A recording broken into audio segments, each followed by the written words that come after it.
se van incorporando los demás. Mira, Hola, ya buen llegó Elena. Ya vamos a hacer 5, profe. Sí, chévere. Hola, Claudine, Betsabe. Hola. ¿Cómo están? ¿Cómo Hola, están? Hola, ¿Están? Buenas, ¿cómo están? hola. Bueno, vamos a ver cómo me sale esta segunda clase de Canclini. Les confieso algo. Yo armé la clase y al final, no sé si hay cosas que ya dije la clase pasada o no, tenía la duda, revisé la clase pasada y creo que aquí no está, pero no sé por qué, tengo la impresión que yo ya hablé de eso. Vamos, no sé por qué, porque revisé la clase que yo iba siguiendo y no estaba. Y yo, pero yo creo que esto yo ya lo dije. Entonces, no estoy muy seguro, me disculpan. La clase toca mucho, vamos viendo, sí. Lo repasamos. Bueno, de todas maneras, Canclini yo claro que lo voy a repasar, porque lo importante es la teoría de él, el manejo de la teoría de él, y el punto que él le va a dar, o lo que yo quiero subrayar que él le pone. Por supuesto que es el mismo pensamiento, y tenemos que revisarlo, ¿no? Siempre. Pero no sé por qué tengo la impresión que hay cosas que ya dije, revisé y no las había dicho, entonces bueno, no sé, algo pasó ahí. Yo sí quería decirles que voy a comentar bastante el capítulo 3, más que la salida, voy a comentar más el capítulo 3. Voy a tratar de mezclarlo, pero sobre todo la reflexión que él hace sobre la posición de Octavio Paz, que creo que es importante, y para entender incluso esta asignatura de que venimos hablando desde Marta Traba. Pero bueno, ok, es son como avisos que les voy dando, porque como les digo, estoy como con miles de cosas en la cabeza y a veces creo que las estoy mezclando. Las distintas cosas se me cruzan en mi cabeza y ya va, pero voy a ir por partes. Recordemos que Canclini nos venía remarcando o anunciando la heterogeneidad en Latinoamérica, donde se postulaban, terminamos la clase así, me parece a mí, dos tendencias en la modernidad, que era el manejo de lo nacional y esa idea movida dentro de lo político. De alguna manera la modernidad latinoamericana manejaba o intentaba manejar, defender una raíz nacionalista, y al mismo tiempo esa idea fue usada políticamente y empezó a tener matices de acuerdo a lo político, pero a hacer de la nacionalidad una premisa política. La propuesta del libro de Culturas Híbridas de Canclini era unir esas dos visiones modernas que, dice él, han entrado en contradicción ahora en la posmodernidad. Justamente, la valoración de lo propio como principio de identidad nacional, que implicaba una visión propia del mundo, y la modernización como apertura a lo novedoso, al progreso humano, y eso en Latinoamérica, dentro de la modernidad, entró en contradicción. Los políticos vendían lo nacional, pero al mismo tiempo vendían lo moderno. La política vendió eso, vamos a ser modernos desde lo nacional. Pero eso, dice Canclini, dice, esto ha entrado en contradicción, en conflicto, al menos desde la reflexión. Aquí encuentra Canclini una tensión propia de la modernidad en toda la cultura moderna, en realidad, esa tensión entre el nacionalismo, que también en Europa fue importantísimo a principios del siglo XX y terminó con las espantosas guerras, ese nacionalismo y la idea del progreso de la humanidad. Eso entra como en contradicción incluso en Europa. Una universidad, una humanidad globalizada, que es lo que estamos ahora, justamente esa tensión en la modernidad, en la cultura moderna, una contradicción fundada que en el capítulo 3 leemos los matices de esa contradicción que él intenta entenderlos bajo, siguiendo la postura, dice él, de dos importantes personajes de la cultura moderna o del pensamiento latinoamericano moderno, como son Borges y Octavio Paz. Él es algo que él hace siempre, generalmente. Los problemas que él ve teóricamente trata de llevarlos a ejemplos concretos.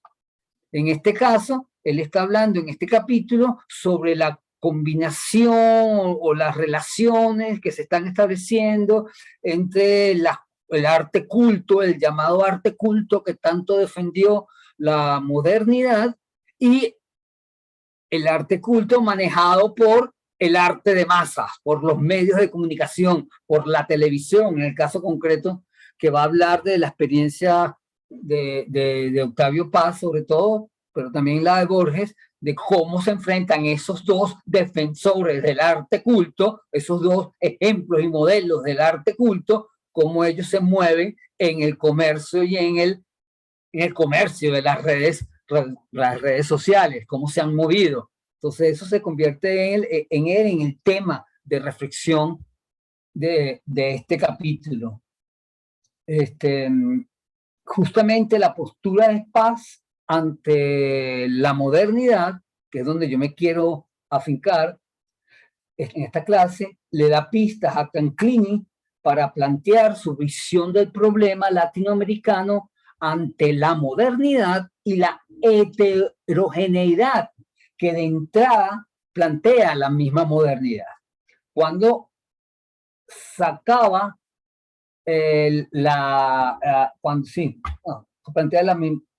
este análisis que hace Canclini le permite abrir la pregunta desde Latinoamérica, tomando a Octavio Paz como ejemplo, para abordar lo que en la modernidad, según Paz, parece irreconciliable. Esto es la posibilidad de armar un sentido general desde la heterogeneidad cultural sin caer en la homogenización absoluta de los intereses grupales de la sociedad. Claro, esto tengo que explicarlo mejor.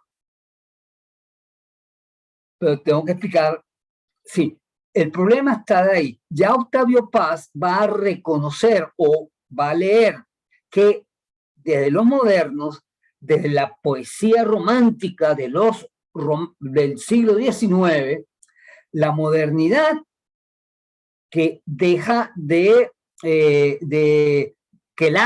cuando el arte deja de pertenecer a la iglesia, de seguir las leyes del Estado, cuando empieza a derrumbarse un sentido propio del arte, la modernidad lo que va a defender, la poesía moderna, es el arte en sí mismo y por sí mismo. Y la postura de Paz, que lo vamos a tocar a profundidad, dice, eso abrió justamente la heterogeneidad inmensa de la misma modernidad.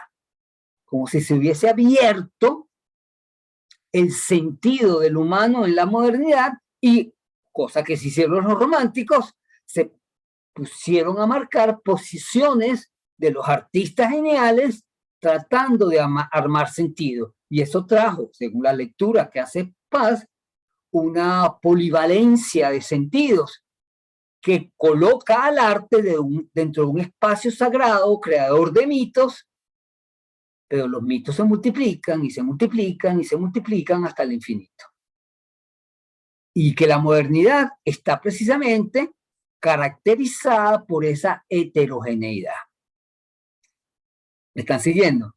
Y Canclini quiere ver, bueno, ¿cuál es la solución a este problema de la lectura que hace Paz de la modernidad? Paz, un personaje de la cultura, del arte culto.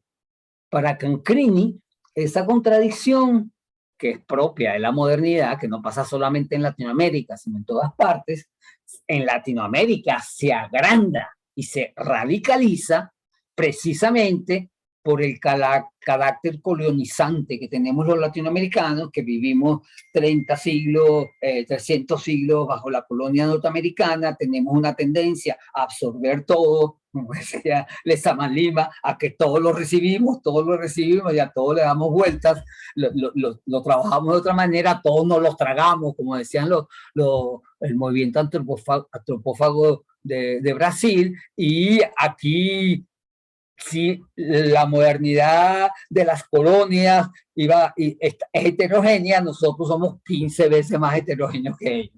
Lo mismo que decía Juan Hacha, ¿no? Que somos más mestizos que la cultura más mestiza, que la cultura occidental. Nosotros somos los más mestizos de todos. Pero una pregunta, sí, claro. Profe, o sea, antes según era homogénea, cuando seguía digamos, un estereotipo de la iglesia o seguía... Claro, se buscaba el arte, y eso es una lectura que no solamente de Paz, es una lectura que la hace casi todo el mundo. Que la misma Marta Traba se parte de eso. El arte buscaba de alguna manera homogeneizar lo social. El arte se valoraba de acuerdo a la Iglesia Católica. Por ejemplo, en el periodo medieval. Antes, el arte se valoraba por su relación con lo religioso, en el periodo mítico, su relación con los dioses, cómo hacen verdad a los dioses. Todo el periodo mítico es un arte religioso, aunque no lo queramos ver nosotros. Con el Renacimiento, eso empieza a variar, evidentemente. Empieza a variar, empiezan a moverse esas cosas, a aparecer los genios particulares, pero con la excusa de hacer imitación de la naturaleza, seguir a la naturaleza, empieza a jugarse una particularidad del arte que es contacto con la naturaleza. Eso, así pasó en Europa. La imitación como copia la naturaleza, de qué habla de la naturaleza, qué dice de la naturaleza, hasta llegar a decir que el arte es una imitación idealizada de la naturaleza, y ya estamos en el siglo XVIII, a punto de entrar el siglo XIX, donde ya va. Si el arte es imitación idealista de la naturaleza, quiere decir que el arte tiene una relación, una posibilidad de, a partir de la naturaleza, crear sentidos. El arte se hace autónomo de la iglesia, se hace autónomo de lo social, y el arte, el trabajo del arte es crear sentido, hacer evidente un sentido abstracto, hacer consciente un sentido abstracto posible.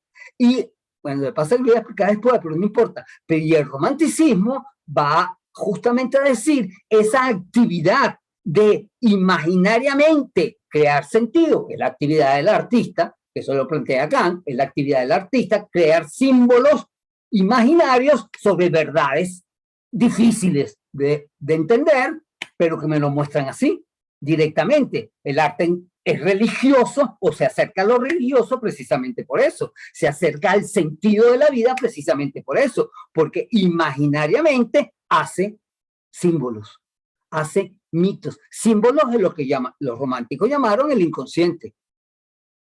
Y entonces todo el arte romántico se independiza de lo religioso establecido, se independiza de las instituciones religiosas, de las instituciones de Estado, porque el arte vale en tanto libertad imaginaria del sujeto que lo dice como propuesta de humanidad.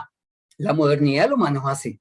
Y eso es lo que Paz intenta reflexionar y que Canclini recoge. Claro, ahí, y a Paz lo marca también, ahí lo que hay es que la modernidad empieza a reconocer la heterogeneidad que el arte propone, precisamente en la tensión, como decían los románticos, entre lo individual y lo universal. Lo individual y lo universal, esa es la tensión propia del arte, como desde lo más individual del genio artista toco algo universal, Esa es la gran pregunta del romanticismo. Lo que el romanticismo trata de resolver, tocar ideas, grandes verdades desde la profundidad del individuo artista. Y ese es el arte moderno, que dicen que el arte llegó a su madurez, Antes el arte, yo creo que sí se lo planteaba igual, pero el arte era concebido como, bueno, arte religioso o arte histórico o arte panegírico para los viejos escribas griegos. Dicen, yo no sé, los historiadores, que hacían mitos para crear las leyendas de los grandes héroes, por ejemplo. Esa es una lectura que se hace de la poesía mítica, que básicamente era hacer leyenda de los poderosos. Una lectura que se hace en el siglo XIX igualmente. Lo que subraya el romanticismo es justamente que la elaboración de símbolos, la elaboración de mitos, independientemente de qué religión sea, es la tarea propia del arte. Hacer símbolos. Eso hace que el arte se convierta en un camino de libertad ante la homogeneización que exigía la tecnología moderna, las fábricas, el avance de los trenes, la circulación, la modernidad del positivismo científico-tecnológico, que buscaba homogeneizar a todo el mundo por el mismo camino. Los románticos se ponen al margen y ya va. Vamos a rescatar algo esencial. El alma humana. El alma humana puede homogeneizarse o el alma humana es libre.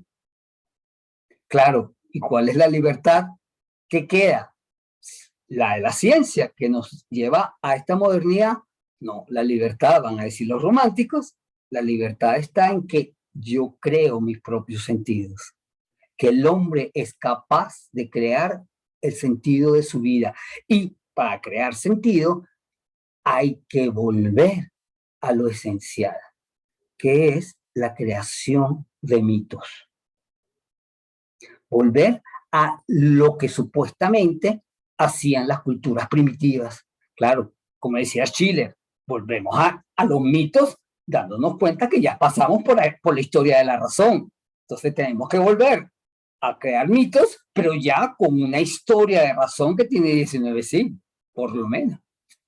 Eso lo decía Schiller, no lo digo yo. Entonces volvemos a lo original, pero ya con la historia agarrada y entendida, la historia de la razón humana. Y ese es el sitio en que los románticos intentan colocar el arte, que es el que Octavio Paz lee, trata de interpretar, y la que Canclini toma para revisar a profundidad precisamente la distinción entre la modernidad y el arte contemporáneo. ¿Qué está variando aquí? ¿Qué es lo que está variando aquí? Que es el tema que Marta Traba nos lanzó de golpe, que no se acuerdan ustedes, toda la crítica que le hacía Marta Traba al arte contemporáneo es que no siguen los lineamientos propios de la modernidad. En base era eso. Canclini vuelve a retomar esa preocupación para entender cuáles son los procesos históricos del arte. No sé si te respondo, Romy. Creo que me fui... Sí, exacto, más bien de más. Sí, creo que me fui de más.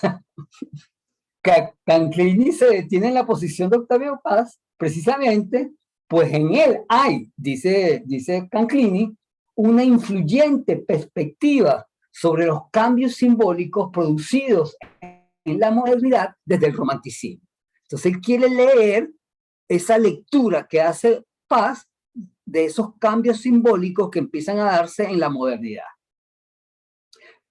Dice Paz. No, dice Canclini. Paz.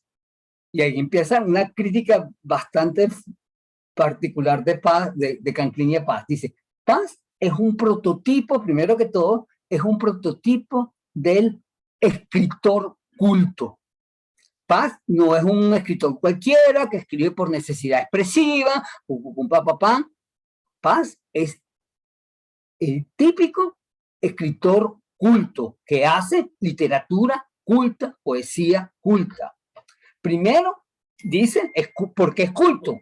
Que con eso vamos a definir el arte culto.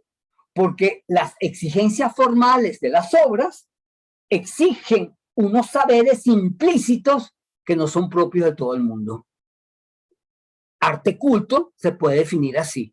O sea, la construcción formal implica cierto reconocimiento de la historia del arte, de la transición del arte y una posición ante la transición del arte. No es arte ingenuo, no es arte popular, no es arte ni siquiera expresivo por necesidades espirituales. Más o menos Canclini dice, ojo con eso porque esa es una palabra importantísima para el arte culto. Pero no solo por eso, sino también es culto porque sus interpretaciones, la de Paz, de la cultura, sus interpretaciones de la política, sus interpretaciones de las historias, le interesa, posición de Canclini, principalmente a las élites y a las ideas, y las ideas no las examina sistemáticamente desde procesos empíricos concretos. Esa es una crítica, evidentemente. O sea, él trabaja el manejo de las ideas, la posición de las ideas. Sí, Paz hace una reflexión realmente abstracta y filosófica, que son las que a mí me gustan, yo lo confieso de entradamente. Y Canclini sí reconoce que a eso le falta sustento real, preciso, sostenido sobre el arte real que se está haciendo y no solamente suposiciones sobre el arte culto. O sea, Canclini, dice Octavio Paz, no se preguntaba cómo escribía todo el mundo en el siglo XIX, que había muchos iletrados, cómo era posible hacer poesía, los románticos, porque los románticos se hacen tan elitescos y olvidan el acercamiento a la demás gente y se olvidan de la posición, porque aparece la noción de genio, los genios románticos se sienten excluidos. Canclini le hace esa crítica a Octavio Paz, ¿no?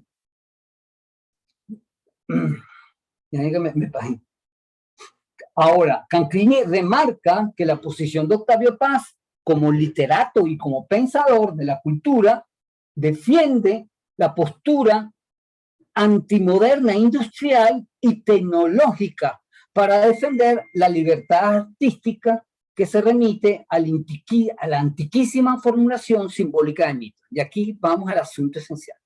Toda esta posición de Octavio Paz para dilucidar las posiciones del arte culto desde el romanticismo se van a sustentar en la idea de que los románticos se quieren separar de la cultura moderna, progresista, tecnológica, positivista, que está empezando. De ahí parte Octavio Paz. La modernidad, el arte culto moderno, parte en primera instancia, al menos dicho, de un rechazo a la modernidad. De un rechazo a la modernidad y un rechazo que eso todos los románticos lo hablaban, al mercantilismo del arte. Que era lo que se estaba empezando a imponer. El arte es para vender, es una mercancía. Entonces había como un doble rechazo en el arte moderno del que parte Paz, del que defiende Paz o que reflexiona Paz. El arte moderno nace, dice Paz, justamente como rebeldía ante los cambios tecnológicos y positivistas de la modernidad y la idea del arte como mercado, que aquí es donde dice Canclini que Octavio Paz no maneja claramente esta idea. Con respecto al avance moderno, sí se empieza a sustentar una idea muy romántica, que ya la dije, pero la idea de que el arte obedece a necesidades íntimas profundas, las necesidades profundas del imaginario humano, las necesidades profundas de crear sentidos, y no solamente sentido comprensible de la razón, sino sentidos comprensibles de los afectos, de las emociones, junto con la razón, y busca hacer simbología, mitos. ¿Mitos? Una pregunta, Humberto. Tú cuando Sí, dices claro. arte culto en este contexto, ¿es sinónimo de arte moderno? En el caso de Octavio Paz, sí. Ok. En el caso de Octavio Paz. Y esa es la posición que Canclini se pone en duda con Octavio Paz. Ya va. Él está hablando de arte moderno, defendiendo el arte moderno, pero está hablando de lo que sucedió en la literatura culta. ¿Me sigue, Romy? Sí, exacto, estaba Ajá. captando, Sí, que sí. es que ellos que lo equipara, pues. Él lo equipara porque dice, y eso lo que hay que revisar, lo que Paz, que es tan conocido y tan reconocido en Latinoamérica como el gran teórico en México, el gran teórico de arte moderno, que impuso esa idea, sí, la impuso, vamos a revisarlo. Pero ¿qué es lo que hace Octavio Paz? Dice Canclini, él lo que hace es definir lo moderno como la posición de la élite romántica en literatura. No de lo que se hacía, no lo que hacía el populacho, lo que hacía los grandes intelectuales románticos en Alemania, en Italia, en Francia, en España. ¿Me sigues, Romy? Y ese es el primer punto Sí. crítico en que le coloca a Canclini. Estamos recibiendo como idea del arte moderno una noción de arte culto muy interesante, muy importante. ¿Por qué es arte importante? Porque el arte culto va a defender la libertad y la autonomía del arte. Esos son los valores del arte culto desde el romanticismo, que es libre y que es autónomo. Ah, ok. Y aquí le pasé le baja por el final, pero justamente la autonomía y la libertad del arte es el punto moderno, arte culto, esa autonomía y libertad es la que tenemos que ver en última instancia para comprender el arte contemporáneo. Me estoy adelantando, voy a ir más despacio, aquí me vienen las ideas a millón. Yo quería, antes de lanzarnos a esta reflexión de Octavio Paz, de Canclini, ahondar justamente en la posición de Paz. Entonces aquí voy a leer, no El arco y la lira, que es lo más conocido de él, sino un libro que les recomiendo para entender la posición de Paz sobre el arte moderno y que entendamos también un poco las vanguardias y la pluralidad del arte contemporáneo, que Paz de alguna manera lo respira y lo anuncia desde la modernidad. Los hijos del limo. Los hijos del limo es un libro de Paz tan importante, me parece a mí, que El arco y la lira. El arco y la lira es quizás más dedicado a la poesía como escritura, como técnica de escritura, como acercamiento al mito, a los sueños, yo qué sé. En Los hijos del limo él hace, sí, esta revisión histórica de la modernidad, la hacen Los hijos del limo, que es fabuloso.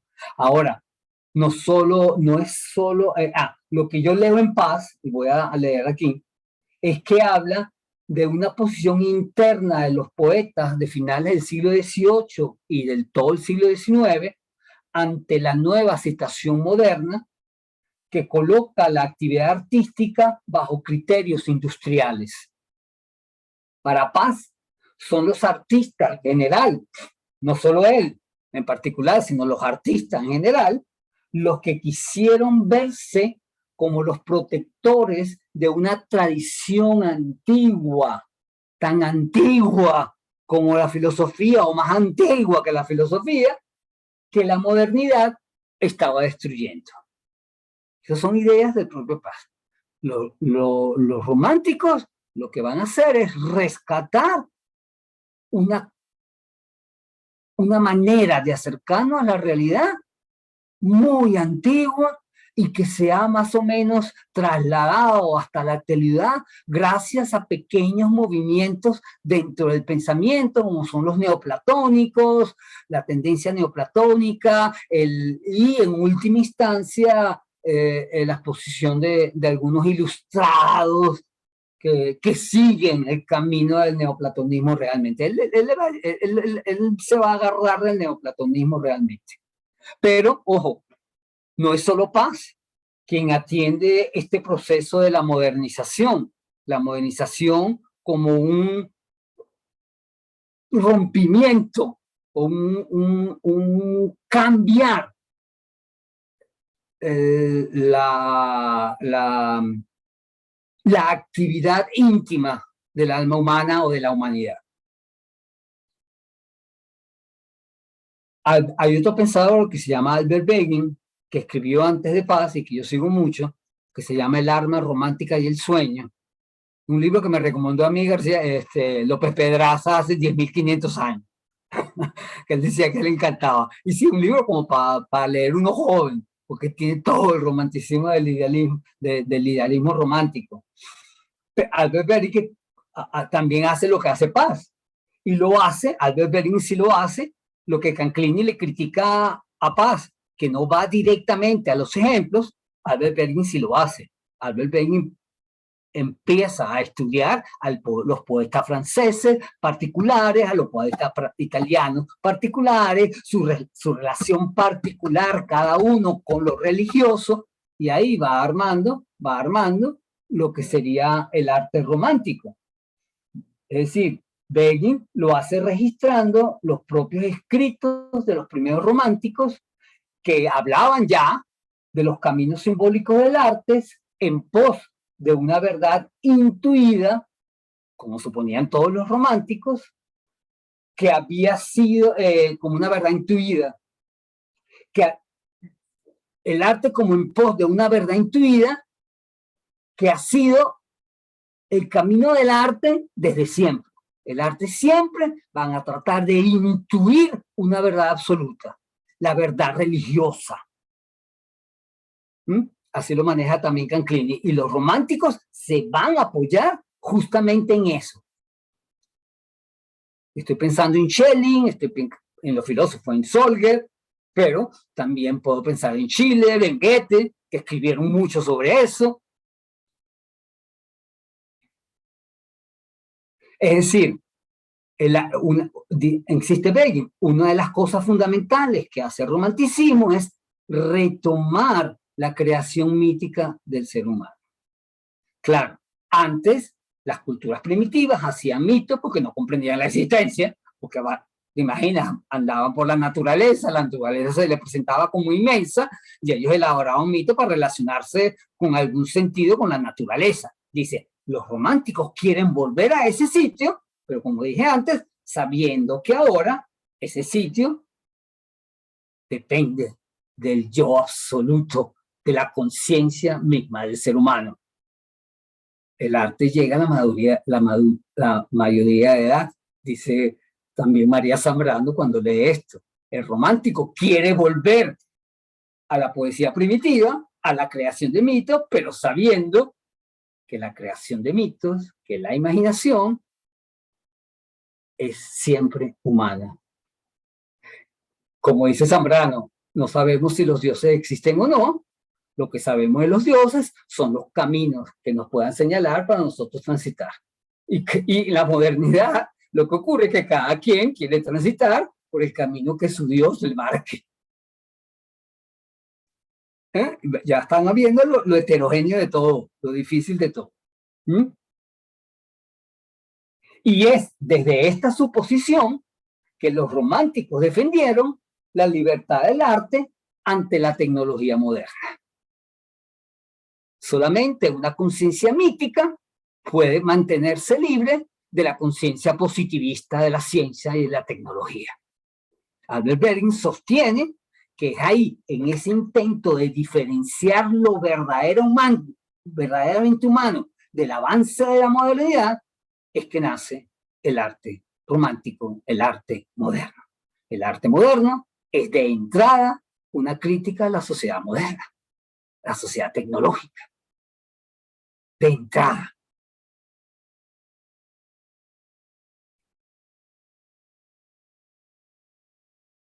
Lo que Paz hace en sus libros, me parece a mí, es explicar y reflexionar esa posición ante la modernidad industrial como la característica fundamental de la poesía moderna. Lo que uno recibe como legado de Paz es eso. Él intenta fundar la modernidad de la poesía, justamente es una poesía que en sí misma, en su creación, se enfrenta a la tecnología moderna, a lo industrial de la modernidad. Y así nace para Paz el arte moderno, o menos la poesía moderna. En ese enfrentamiento, supuestamente, en una supuesta defensa de lo más íntimo del hombre, que es su alma, su interioridad, su posibilidad de elaborar mitos. Es decir, sentidos simbólicos.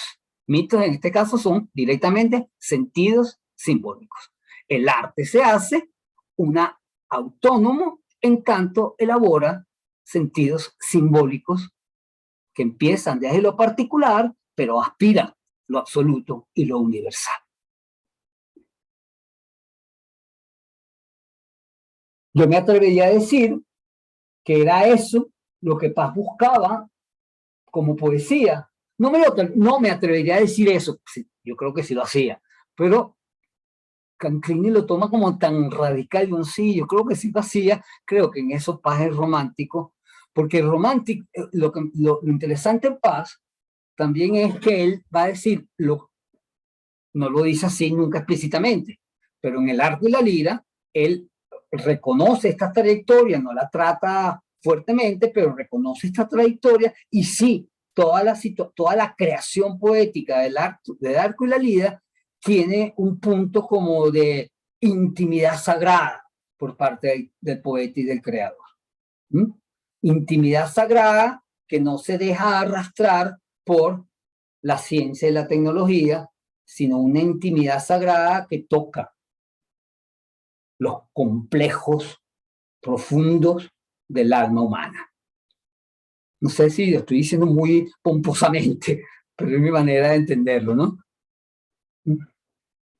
Él lanza una interpretación, eso está claro, sobre lo que esa tensión empieza a acarrear en la existencia humana. Y sí creo que su sentido, que se sentía que era desde ahí que habría que hacer la poesía contemporánea. Él dice, si queremos seguir haciendo arte, si dice Paz, tenemos que seguir manteniendo esa posible libertad y autonomía de la imaginación simbólica del ser humano que el arte puede expresar. Eso creo que Paz sí lo va a defender, como dice Canclini. Es la posición quizá más aguda de la modernidad, que por eso creo que Canclini se quiere meter ahí justamente, porque es fuerte esa posición. Desde ese límite al que llegaron los primeros modernos, ese límite es que tenemos que comprender cuál sería el papel del arte en una sociedad moderna. Mantenernos en contacto con la intimidad del alma. Que ya el alma parece como un término alejado. Me encanta usarlo y todo el mundo dice, ¿por qué estás hablando tú de alma? Bueno, de psiquis. ¿Te gusta más? La intimidad de la psiquis. Así, el arte es el que nos permite atender la intimidad de la psiquis. A lo mejor ese es más técnico y es lo mismo, psiquis es alma. Así que... Entonces yo no sé, yo quisiera ahondar todavía más en Octavio Paz, pero por lo particular y las características que él da, que creo yo ayudan mucho a comprender a Canclini, la posición de Canclini, porque hasta aquí entendemos más o menos cuál es el problema.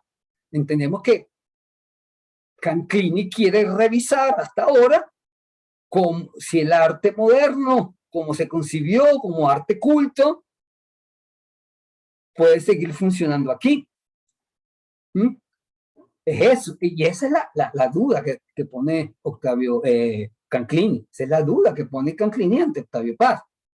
Pero bueno, el cómo funciona según Octavio Paz, creo que ayuda a comprender la salida que propone Canclini a este dilema. Y bueno, yo creo que es rico que entremos aquí, y además que me ayuda a mí también en esta materia a resumir lo que hemos hablado hasta ahora desde Marta Traba. Este es un planteamiento que estoy seguro que Marta Traba, la pregunta que se hace Canclini con Octavio Paz, que Marta Traba conocía muy bien, que Marta Traba quería defender algo de lo esencial del planteamiento de Octavio Paz.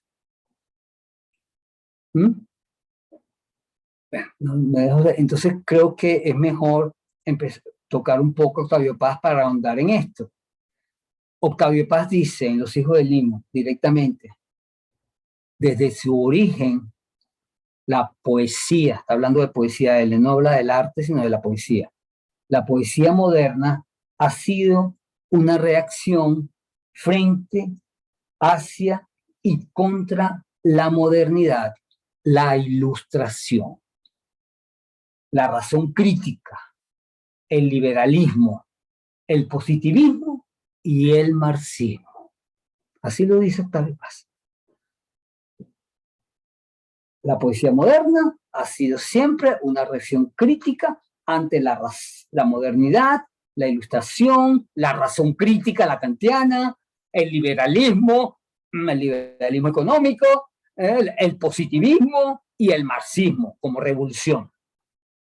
De ahí la ambigüedad, sigue diciendo Paz, de sus relaciones casi siempre iniciadas por adhesión entusiasta seguida por un brusco rompimiento con los movimientos revolucionarios de la modernidad, desde la Revolución Francesa hasta la rusa. Dice, algo curioso pasaba con los poetas románticos, que ellos se oponían a todo y se enamoraban en un principio, siempre se enamoraban de todas las revoluciones ilustradas que estaban apareciendo, la Revolución Francesa, primero que todo, los jacobinos, que eran como los de izquierda en aquel momento, todos se pusieron a defenderlo, defendiendo la democracia, para después decepcionarse y separarse. Igual pasó cuando todos se plegaron al comunismo y luego se separaron y se quitaron los surrealistas, empezando por los surrealistas.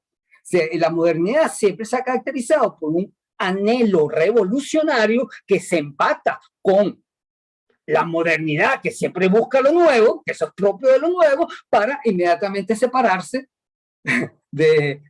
decepcionado de la revolución que ha conseguido la tecnología o el pensamiento ilustrado o el liberalismo político, y se separa.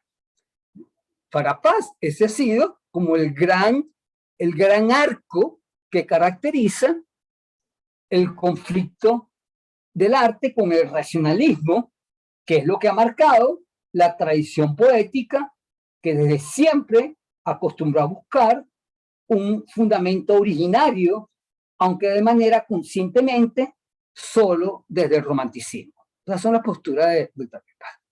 Siempre el arte intentó encontrar una posición en la tradición poética, un sentido profundo del ser humano, llevar al espectador a la relación profunda con los dioses, la relación profunda con su historia, la relación profunda con los valores profundos, solo que desde el romanticismo lo hace de una manera consciente. Antes lo hacía ingenuamente, como poesía ingenua, eso lo dice Schiller, no lo digo yo, la poesía ingenua, ya no podemos hacer poesía ingenua, ahora tenemos que ser conscientes de ese trabajo del arte social. Ese trabajo social del arte, perdón. Paz habla de que los románticos apelaban a las relaciones no racionalistas con la existencia. Al contrario de la Ilustración y la razón crítica, que siempre apela a relaciones racionales con la existencia, los románticos empiezan a apelar a relaciones no racionalistas con la existencia. Con la existencia mantenemos relaciones no solamente desde la cabeza, sino desde otro sitio. Desde la imaginación, desde la emoción, desde los afectos, desde el placer o displacer, diría el racionalismo ilustrado de Kant, desde los deseos. Paz habla, dice, estas relaciones no racionalistas con la existencia son tan antiguas como el hombre mismo. Defiende Paz y los románticos, que han llegado a nuestros días atravesando los siglos modernos racionalistas e ilustrados, desde el platonismo renacentista, las sectas, corrientes y ocultistas y las hermenéuticas. O sea, gente como, yo qué sé, el Opus Dei, no, los masones o los grupos neoplatónicos del Renacimiento, como Marsilio Ficino, que intenta rescatar la locura poética de Platón, que dicen que Leonardo participó de ese movimiento, siempre en grupos cerrados y ocultistas que intentan manejar cierta religiosidad mientras la sociedad se volvía laica, mientras la sociedad se volvía completamente atea, la política se volvió un problema meramente entre hombres. Hay grupos en las sociedades europeas que siguen manejando el acercamiento religioso a lo verdadero sin tener que mantenerse como miembros de la iglesia, que también era parte, según ellos, de una estructura de poder demasiado grande. También desde el Renacimiento empieza la crítica a la iglesia. Bueno, recordemos eso, y que se va a ser grandísima ya con la Ilustración. Esos caminos se están dando, esa complejidad. Y entonces dice Octavio Paz, que ha llegado me refiero, cita de Paz, a la analogía, a la visión del universo como un sistema de correspondencias y a la visión del lenguaje como el doble del universo. Eso era lo que defendían estas sectas. No la lógica, sino el pensamiento analógico. Es decir, la creación de correspondencias imaginarias que le den sentido a la razón. Incluso para Kant, en plena Ilustración, va a decir, lo que hace un genio artista es precisamente manejar ideas de difícil definición con imágenes. Es decir, haciendo analogías, no haciendo reflexiones lógicas, sino reflexiones analógicas. Entonces yo represento, yo qué sé, la bienaventuranza cristiana con alguna imagen del paraíso. ¿Cuál es la imagen del paraíso? A mí, dentro de la cristiandad, una imagen que para mí es contundente y como simbólica y pura, contundencia pura de la cristiandad, es toda la simbología que se guarda en la Última Cena de Da Vinci. O sea, para mí, yo no puedo ver, yo ya no me imagino la Última Cena de otra manera distinta a como la pintó Leonardo. Y yo no soy cristiano, pero la Última Cena explica el cristianismo así, ¡bam!, de golpe, como si, Dios mío, pero ¿qué es esto? Y con todas las diferencias de, no sé, el centro de ese personaje, la tranquilidad de ese Cristo, todo lo demás como vuelticos locos, cada uno a su manera. No sé, para mí es símbolo de la Última Cena sin lugar a dudas. Tan humano, además, tan realmente humano, todo lo que pasa ahí, no sé. En este sentido, continúa Paz, el tema de la poesía moderna es doble.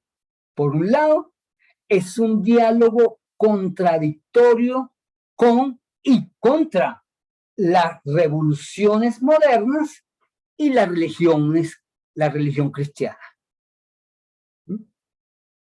El arte moderno, el romántico, dice, va en contra de las revoluciones modernas y también a favor, en contra de las religiones cristianas, pero la quieren utilizar, pero la utiliza. Los románticos decían una cosa que a mí me encanta, que para ser genio romántico hay que tener fe. Y se agarran la fe para ellos, pero no fe como lo plantea la iglesia cristiana, ni siquiera la protestante, aunque ellos son más protestantes casi todos, por lo menos los alemanes. Hegel decía fe en que existe un sentido del absoluto que la conciencia humana puede alcanzar. Un sentido intuido de lo absoluto, la verdad de eso no la podemos negar. Tenemos que tener fe en nuestra intuición de verdad, aunque la lógica no la pueda comprender. Eso es agarrarse la fe para el arte. Y eso es principio de lo que vaya a hablar ahora, de la ironía romántica. Tener conciencia de la agilidad eterna del caos infinitamente lleno. Y que es uno, como poeta, como artista, el hombre como poeta, como artista, quien puede comprender, intuir verdades siempre simbólicas, siempre alegóricas, no lógicas, sobre ese caos, sobre esa infinitud completamente llena, y el artista logra intuir verdades que apelan a eso, y ese es el gran valor, dicen los artistas, del mito. Por eso todo artista tiene que trabajar el mito. Y de ahí sale Jung y toda la teoría psiquiátrica arquetipal. De ahí. De ahí. El mismo Freud sale de ahí. El complejo de Edipo, el complejo de Leta, intento de agarrar en la mitología verdades que puedan ser comprendidas de la ciencia. Creo que en eso Freud fue mucho más radical y quiso realmente llevarlo a la ciencia. Bueno, Jung también intentó un método científico que te dice, bueno, si tú quieres estudiar el ánimo humano, estudialo a través de la simbología de los dioses. ¿Qué significa Atenea? ¿Cuáles son las imágenes que refieren a Atenea en su relación con yo qué sé, con Hera? O su relación de ellas con Zeus. Y ahí está el juego del arte, de la psicología arquetipal, que intenta estudiar el alma humana. Los artistas se van a meter por ahí, antes que Freud, antes que Jung. Los artistas ya entran por el camino de lo mítico. Entonces, y la primera es un diálogo contradictorio con en contra las religiones modernas, las revoluciones modernas y las religiones cristianas, y por otra parte, en el interior de la poesía y de cada obra poética, un diálogo entre analogía e ironía, que es lo que ya le dije yo ahora, ironía. Octavio Paz pone ahí entonces ese juego, analogía e ironía, es lo que va a caracterizar al arte moderno. Y aquí arte moderno, todo, no solamente lo romántico.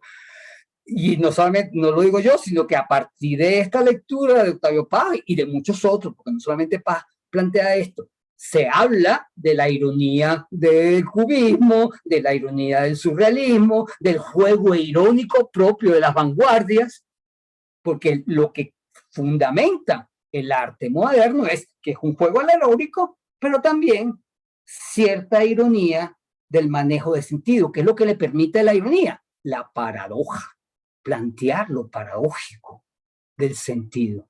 Todo sentido humano tiene una paradoja. Y el arte está llamado a tocar el aspecto paradójico de la existencia.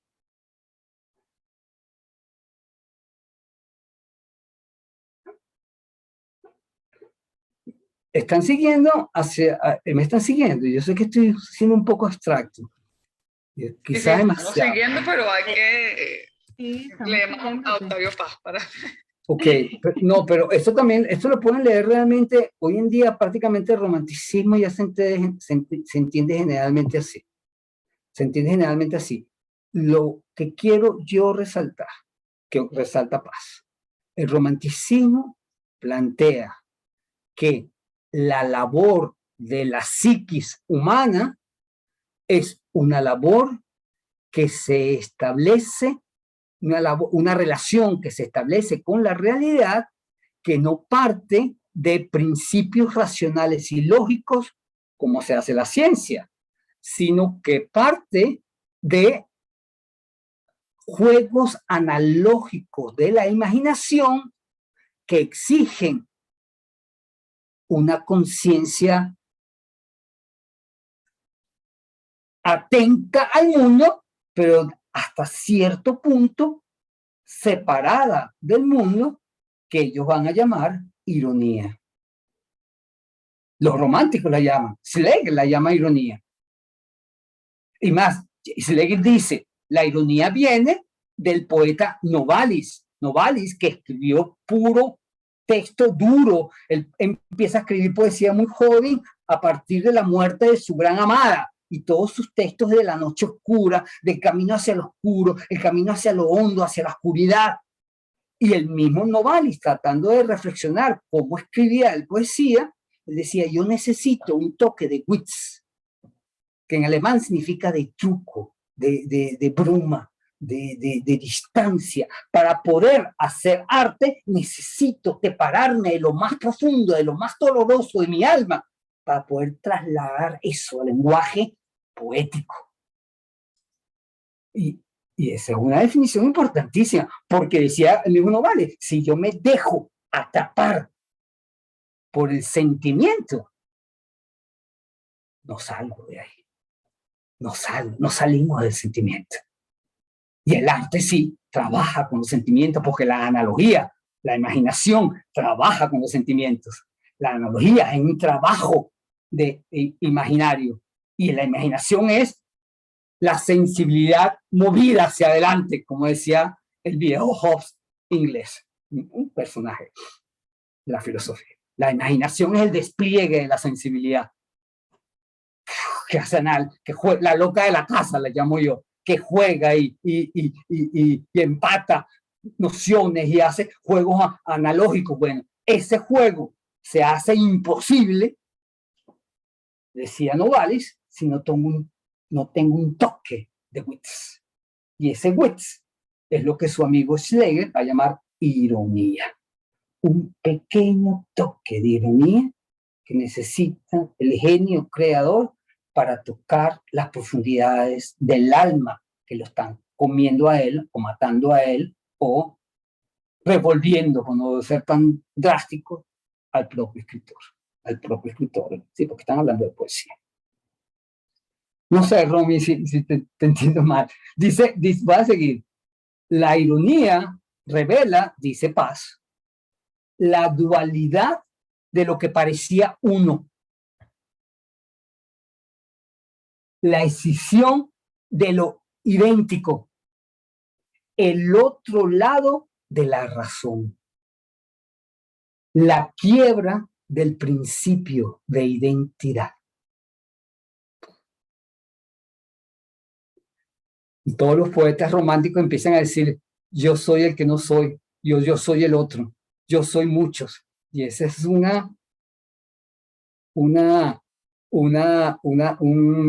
lugar común de toda la poesía moderna. Yo soy el otro, yo no soy yo, no somos el otro. Claro, en contraposición directa al yo pienso cartesiano, que es el que levanta la conciencia. En la poesía busca qué es lo que no levanta la conciencia. ¿Cuáles son esas partes de mí que no levanta la conciencia del yo soy? Ya los románticos estaban hablando de eso. Que eso después el posmodernismo lo lleva al extremo. Vamos a ver cómo, porque también tocamos esa parte aquí. Es decir, la ironía se presenta como la quiebra del principio de identidad. Y esto filosóficamente va bastante profundo. De la identidad en tanto certeza íntima como se intuía desde Agustín de Hipona en el siglo IV después de Cristo, como certeza íntima que reafirmaba la intimidad. En Descartes ya, el yo pienso cartesiano. Los románticos ponen en duda esa intimidad que levanta el fundamento de la existencia. Descartes va a ofrecer a la modernidad la existencia, la levanta el ser humano con el pensamiento racional. Eso es lo que Descartes ofrece a la humanidad. Los románticos van a decir, evidentemente, levantamos una ciencia del yo pienso, lo dicen todos los románticos, lo levantamos, pero hay algo en el alma que se disuelve, a pesar de la conciencia irónica. Hay algo en el alma que se disuelve en busca de trascendencia. Porque lo terrible del hombre moderno es que no hay trascendencia. La verdad del hombre moderno le pertenece solamente al hombre. Y los románticos no se separan de eso. Evidentemente, bueno, si eso es así, entonces la libertad está en las profundidades del alma que buscan trascendencia. Padecer, ¿qué es lo que hace el ser humano? Padecer su propia trascendencia. No queda más remedio. Todos tenemos el anhelo de trascendencia. ¿Qué le toca al alma humana? Padecerla. Esa es la conciencia romántica. Los románticos se dieron cuenta, ya no nos toca sino padecer la trascendencia. O quisieron anunciarla así, que es lo que la modernidad va a empezar, la posmodernidad va a empezar a dudar. Lo llevamos a eso.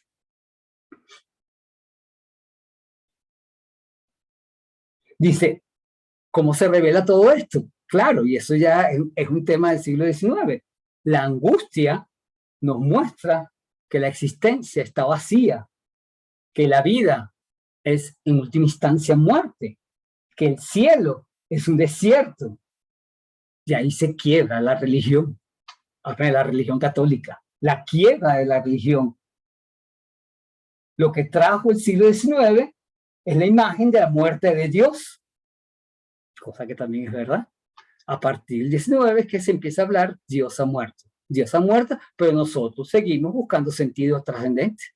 El alma sigue buscando el sentido trascendente aunque Dios no existe. Qué paradoja tan grande el arte moderno. Yo estoy pensando en Armando Rojas Guardia. Estoy pensando en Gabriela Kisser.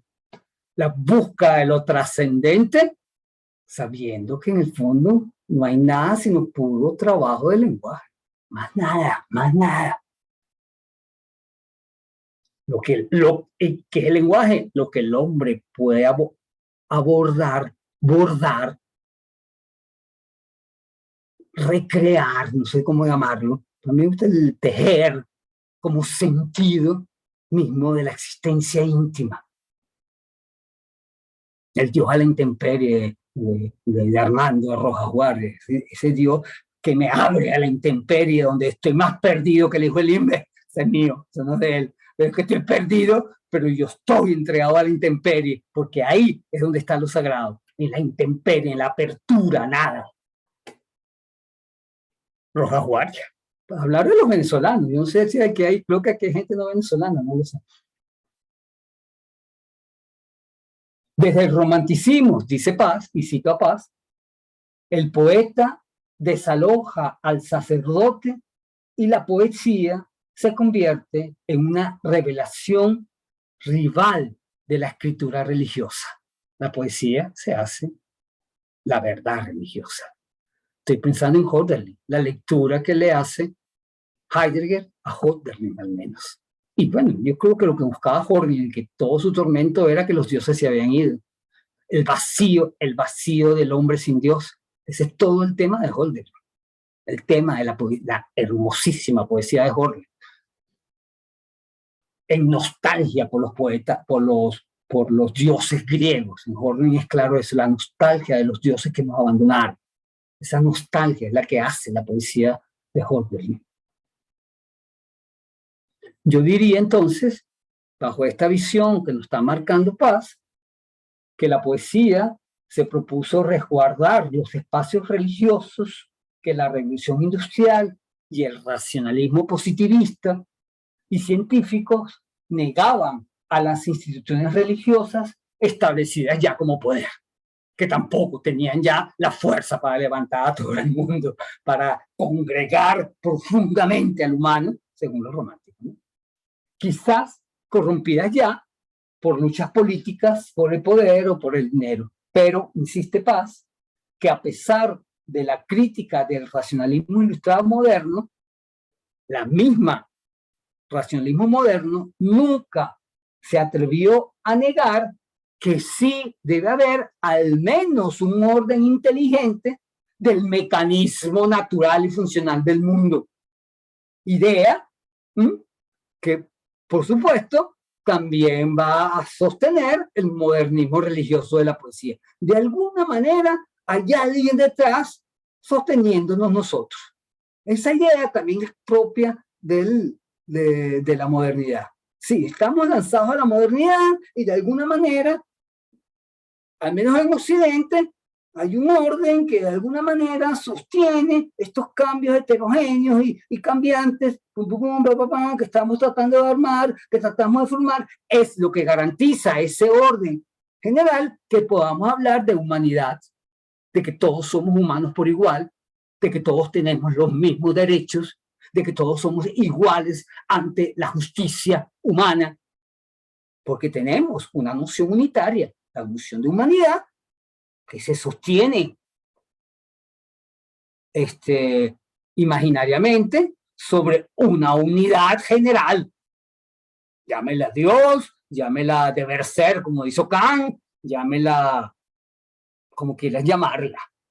Absoluto, como hicieron prácticamente los románticos, una noción de lo absoluto, que en Hegel teníamos acceso gracias a la razón, una noción de absoluto, un punto de vista de lo absoluto, el infinito visto desde lo absoluto. Vuelvo a tocar el tema, el infinito visto desde lo absoluto. Esa es la posición de la modernidad, del arte culto moderno. El infinito visto desde una perspectiva absoluta es el ideal a alcanzar por el arte culto de la modernidad. Lo moderno en poesía se abre entonces con una religiosidad que plantea la muerte de Dios, esa paradoja, y el estadio de orfandad, y que alimenta el estadio de orfandad de la existencia humana. Es decir, el hombre es creador de su propio destino, aunque exista Dios. Y ahí toca la imagen de Cristo. La imagen de Cristo se hace importante, no tanto como la tercera persona de Dios, sino porque Cristo es el abandonado, el que se quedó solo. Dios, ¿por qué me has abandonado? Y esa es la condición absoluta del ser humano. Dice Begin justamente que todos los poetas profundos, románticos, pasaron por el cristianismo y tocan a la cristiandad como principio. La sensación, pero a Cristo desde la imagen simbólica del abandono humano. El hombre solo ante la existencia, ante la naturaleza.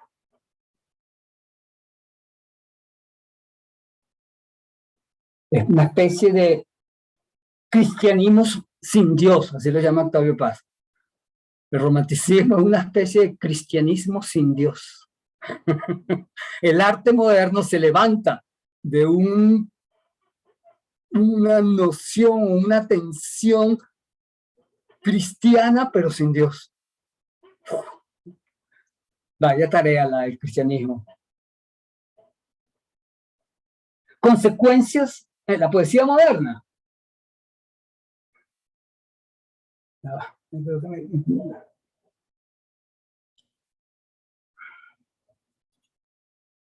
Ha provocado el despertar de la fabulación mítica.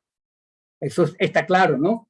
despertó la fabulación mítica. Todo el mundo es capaz, si se entra en profundidad en su alma, en crear sus mitos, manejar sus mitos. Los junguianos dirían, ver cómo maneja tu arquetipo, no sé, tu arquetipo de Afrodita, y lo combina con el arquetipo de Venus, para la misma. El tipo de Afrodita con, yo qué sé, con el arquetipo de Hera o con el arquetipo de Atenea para ser más racional. Bueno, ese juego, cada quien crea, como dice Lenin, cada quien crea su propia religión a partir de ahora. Bueno, el hecho es que provocó el despertar de la fabulación mítica en tanto juego paradójico y, por supuesto, juego irónico. Irónico en el sentido romántico de la palabra, no en el sarcasmo, no en el cinismo. Aunque a mí me encanta el cinismo de Cioran, por ejemplo, que yo creo que es lo más lúcido que hay en la contemporaneidad, el cinismo irónico, la ironía cínica de Cioran, o el mismo Nietzsche. Recrea, según Paz, un paganismo incompleto teñido de angustia, dice Paz, que contra eso es que va Canclini, un paganismo incompleto teñido de angustia por la caída en la contingencia, dice Octavio Paz. La angustia de que caímos en la posibilidad infinita. La entrada a eso, a la posibilidad infinita.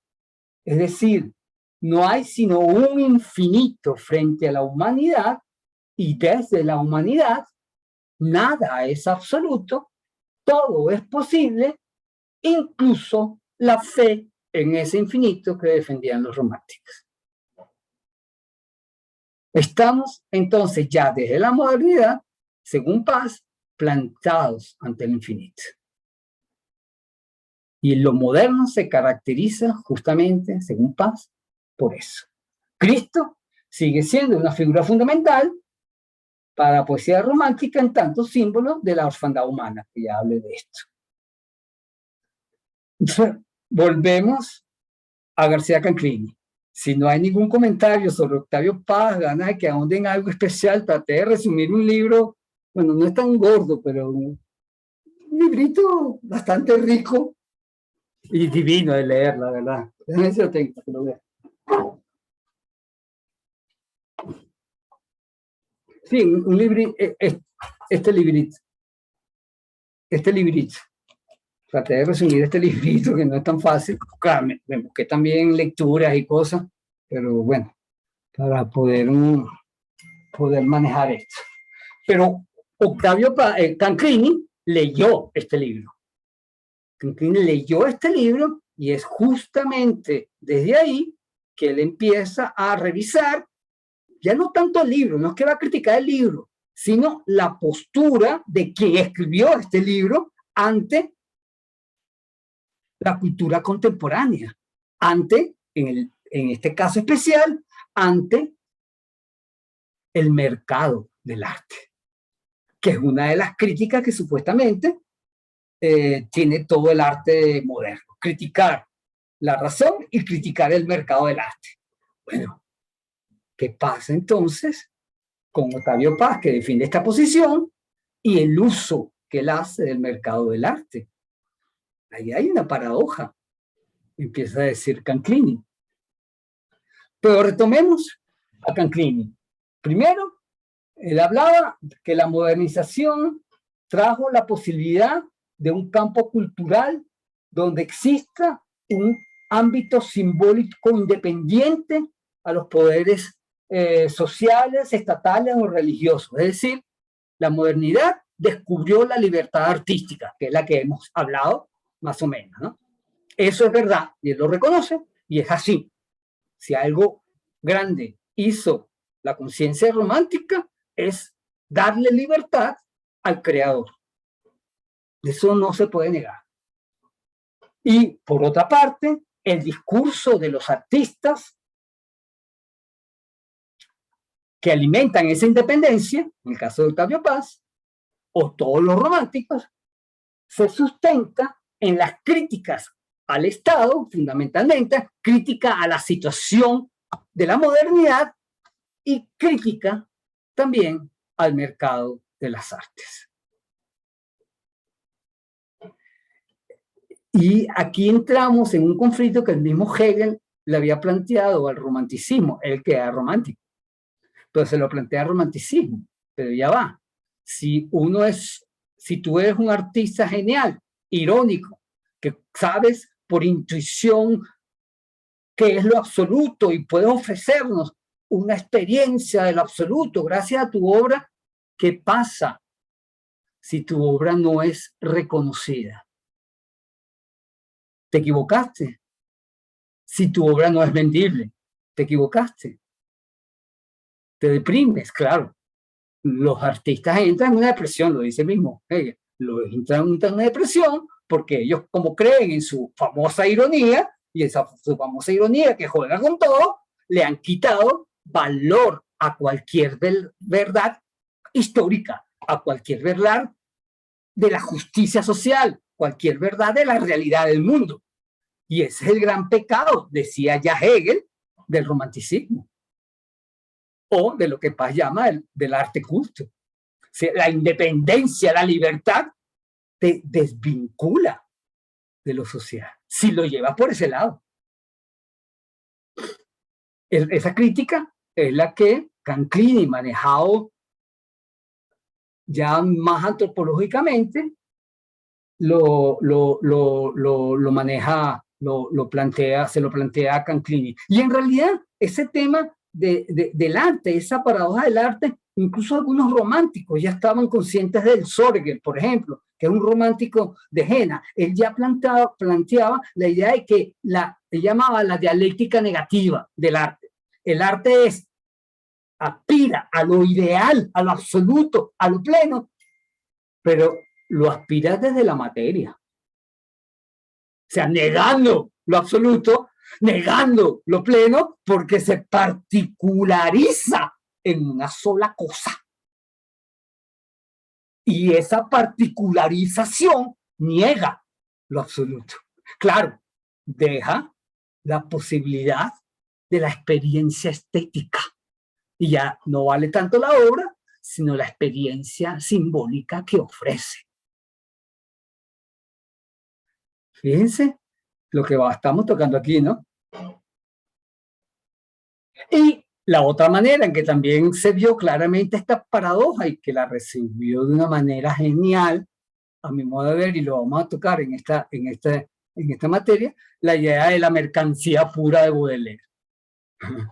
Bueno, Baudelaire en todo, porque él se exponía como artista, él se exponía a lo social y jugó al dandy, al bien vestido, al bonito, al exquisito social cuando no tenía un centavo porque su papá no le daba plata y tenía que gastarse, buscar trabajo como loco, pero era el exquisito social, el dandy social, el más hermoso, el más atractivo, el más inteligente, el más lúcido. Y él jugó al dandy social, se vendió socialmente como el gran dandy exquisito del arte. Así lo jugó Baudelaire de una manera encantadora, además de hablar del arte como la mercancía pura. O sea, es que nadie puede valorar el arte, nadie. Es algo que vale en tanto obra en sí misma y por sí misma y para sí misma, en tanto que es libertad, que no tiene referencia a nada concreto, sino a su propia presencia. La genialidad de Baudelaire, ¿no? Claro, ahí se contactó mi querido Baudelaire, quizás a pesar de él, con el gran mercado del arte. ¿Qué es lo que vende el gran mercado del arte? La libertad. ¿El arte moderno es tan libre, entonces? Es la pregunta que se hace Canclini. La pregunta a esa dual postura tan propio del arte moderno y que Paz parece defender, la plantea de esta manera Canclini. Si es posible marcar el doble repudio a la sociedad moderna y al mismo tiempo, a pesar del repudio, aceptar esas contradicciones como elementos a ser usado por los santuarios habituales del arte. Es posible. O sea, negar negar la sociedad y al mismo tiempo ser parte de los museos que ponen al arte sobre un pedestal para ser admirado. Esa es una pregunta interesante que hace Canclini. ¿Qué está pasando en la modernidad? ¿No es esa una de las contradicciones radicales de la modernidad, o al menos de la lectura que está haciendo Paz de la modernidad? Si la modernidad nace, el arte moderno nace de una crítica a la modernidad, ¿por qué los artistas usan los museos, que son los habitáculos donde se gestiona la historia de la modernidad y los valores de la modernidad? Los artistas modernos están locos porque los metan en los museos. Es una pregunta que hace Octavio Canclini. Un ejemplo justamente para Canclini es una exposición que no sé si la curó él, pero que la defendió Octavio Paz en 1982 sobre todo el trabajo de Picasso. Paz hace un escrito sobre el trabajo de Picasso, donde lo anuncia o lo vende, lo anuncia o lo analiza, bueno, no ser tan duro con Paz, lo analiza como el rebelde independiente del arte moderno, contemporáneo, yo qué sé. Pero dice Canclini, ok, chévere, todos leemos eso en Octavio Paz, pero eso apareció en todos los medios de comunicación. El museo, ¿cuál era el museo? El Museo Tamayo de México se llenó de gente por toda la publicidad que se regó para esa exposición, que hacían colas inmensas para entrar a la exposición. Entonces, claro, le vendían a un rebelde absoluto, pero ojo, tienes que hacerlo en cola y no demorarte sino 1 minuto y medio en cada pieza para dejar circular eso. Entonces, Paz hablaba de que te hacía y te inspiraba interiormente la libertad humana. El trabajo de Picasso era lo que escribía Paz en su escrito. El arte de Picasso te ayuda a experimentar la verdadera libertad que todos los hombres sentimos ante el mundo, la libertad de juego, la libertad de expresión, la libertad de lo que sea. Pero bueno, esa libertad tengo que verla gracias a la publicidad en una fila y no puedo estar sino 1 hora y media en cada figurita e ir corriendo y no quedarme atrás y respetar el orden social. Ahí ve Canclini una inmensa contradicción en la modernidad, no en Octavio Paz, sino en la modernidad ejemplarizado por Octavio Paz, por la postura de Octavio Paz. ¿Cómo Paz puede manejar este dilema? ¿Cómo Paz? ¿Por qué Paz no reflexiona sobre este dilema? Se lanza a defender la libertad del arte, la autonomía del arte, pero ¿en qué sitio el arte es autónomo? En la sociedad moderna, en los museos, cuando están regidos por unas reglas de comportamientos sociales. ¿Qué pasa con el arte culto? Es más, el arte culto se utiliza, si se acopla, se fusiona con el criticado por los cultos arte de las redes sociales, el arte masivo. Ahí, evidentemente, hay una imbricación de poderes. El poder académico del arte culto se imbrica, se une, se mezcla con los poderes del mercado.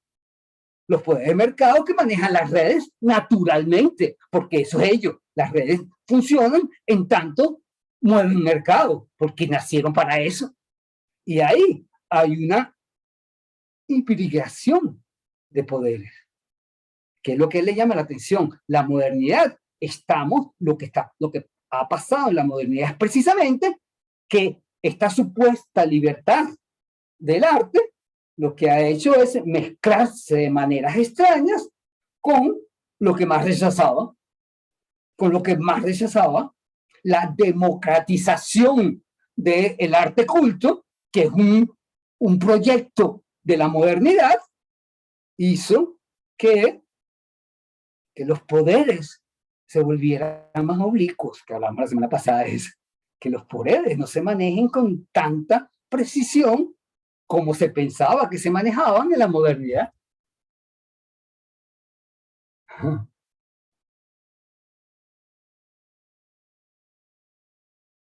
¿Me están siguiendo?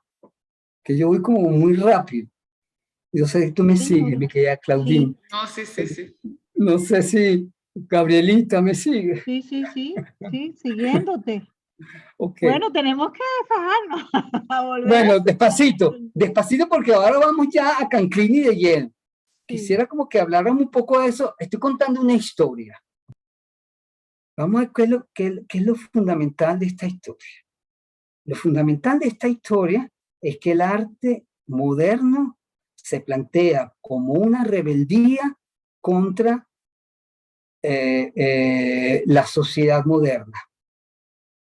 Una rebeldía contra la sociedad moderna que se opone a la sociedad moderna, pero al mismo tiempo el arte culto se convierte en apoyo a la sociedad moderna. Apoya a la sociedad moderna en tanto participa de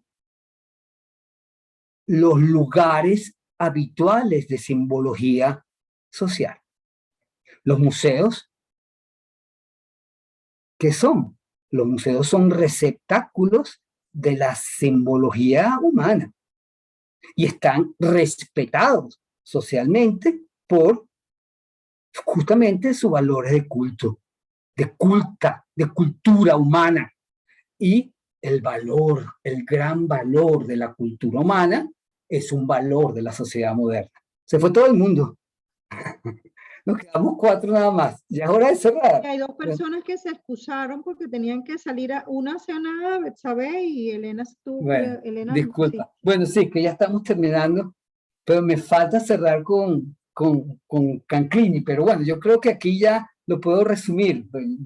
Yo cada capítulo, cada pedacito lo iba a decir, pero Canclini habla justamente de 6 maneras, ya para ser sistemático, 6 maneras como se ha producido esta hibridación de los poderes oblicuos en la sociedad. Primero, él habla de la quiebra y la mezcla de la organización de los distintos sistemas culturales. Los sistemas culturales, unas empiezan a buscar la cultura en lo tradicional, otra en lo moderno, otra en lo novedoso, y eso empieza a mezclarse. El valor del folclore mezclado con los valores de la vanguardia, y eso empieza a crear espacios mezclados. Los museos mezclan ambas cosas, entonces hacen como una hibridación de lo cultural. Lo cultural es una mezcla de tensiones del ser humano por buscar sentido. Se abre el espacio y se abre el espacio en los museos, un nuevo espacio. El espacio para el solo placer estético.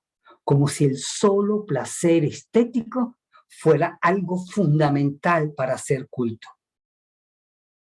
Eso se lo dejo a su pensamiento.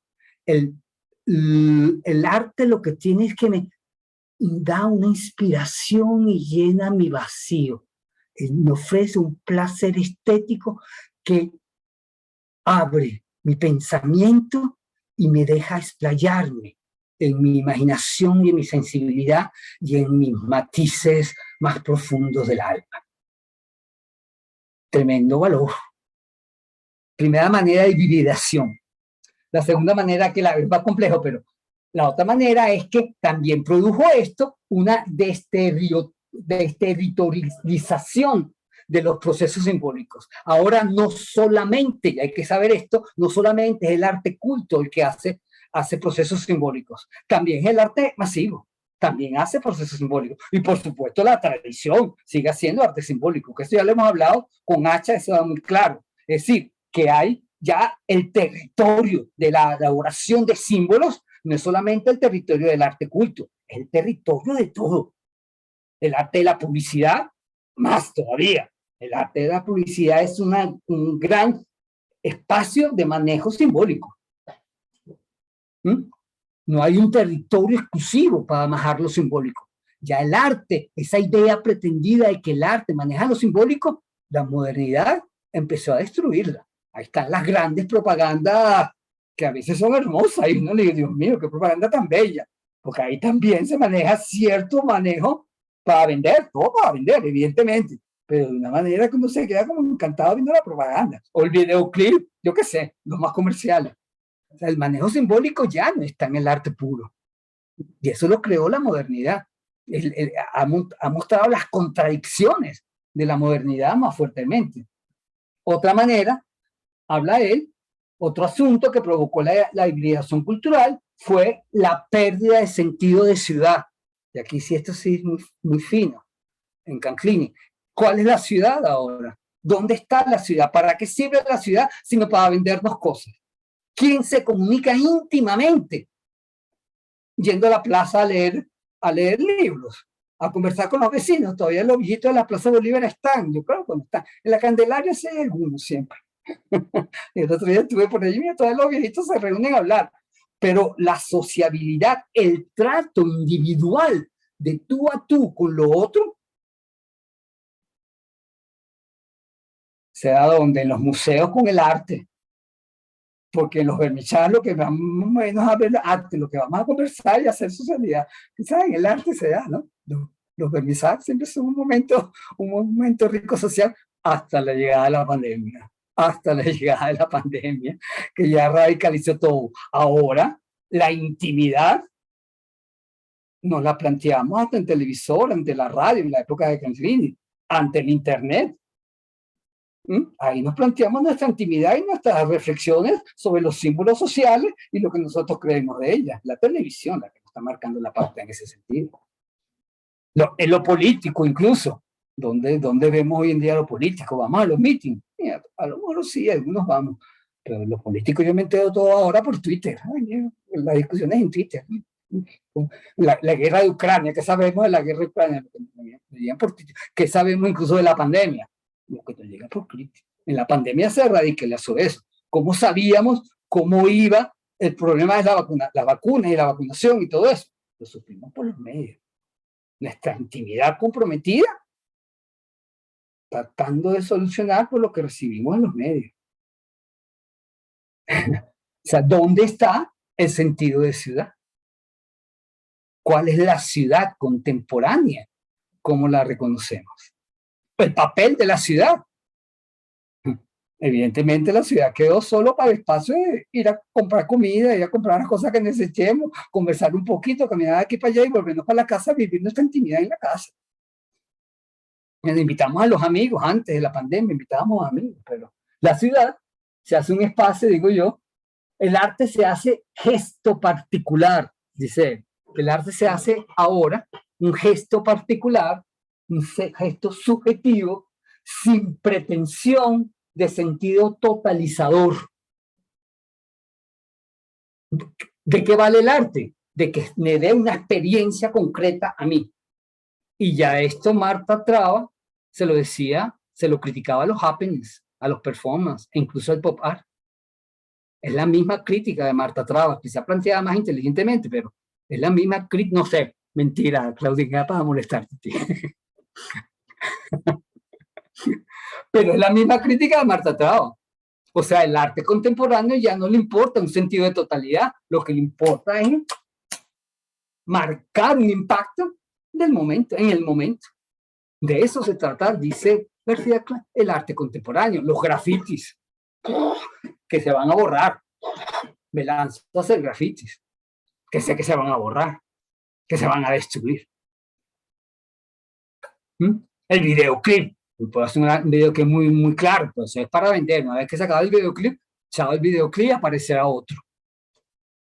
No tienen valor de generar criterios colectivos, señales, provocar reacciones individuales como la publicidad.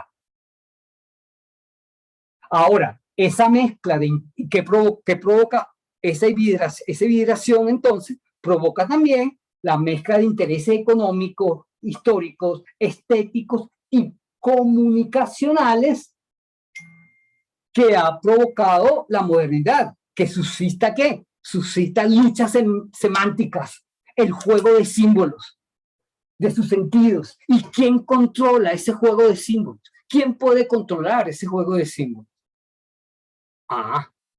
Quizá Canclini en este momento no lo sabía, pero sabemos muy bien que eso ahora está controlado por las redes de comunicación.